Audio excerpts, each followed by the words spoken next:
আজকে আমরা কাজে বেরোইছি। তো আমরা যাচ্ছি মোটামুটি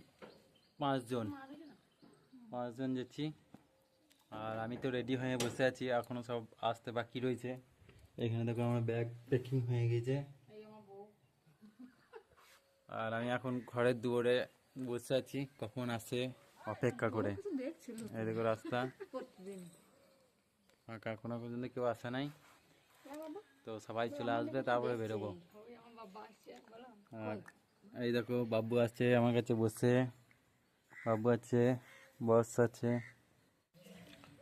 আমরা কাজে যাওয়ার জন্য সবাই মিলে রেডি হয়ে বেরিয়ে চলে এসেছি। আমার ব্যাগটা এখানে প্যাকিং হয়ে পড়ে আছে এখনো পর্যন্ত, সেই তখন থেকে দেখাইছি যে এখনো পড়ে রয়েছে।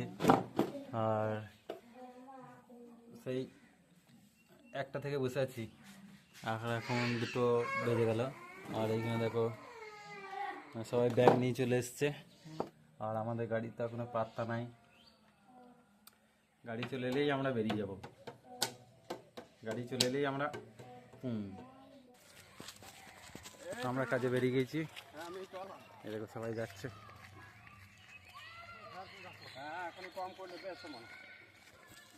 চারজন। আমরা এখনো টোটো পাই নাই, তাই হেঁটে হেঁটে যাচ্ছি। তো টোটো পেয়ে গেলে পরেই আমরা টোটো ধরে চলে যাব ইলামবাজার। আমরা যে টোটোটা বুকিং করেছিলাম সেই টোটোটা চলে আসছে। তো আমরা এবার টোটোতে উঠবো, দিয়ে চলে যাব।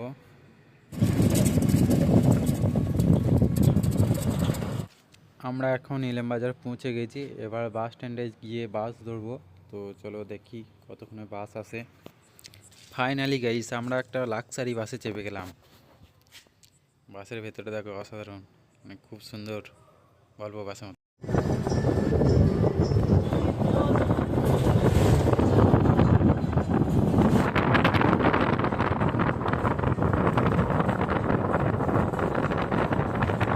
আমরা আসানসোল বাস স্ট্যান্ডে চলে এসেছি। এখানে বাস ধরে আমরা চলে যাব আমাদের ঠিকানাকে। আর এখানে আমাদেরকে যে নিয়ে যাচ্ছে সেই দাদাটা রয়েছে। তো চলো ওর সঙ্গে যাওয়া যাক।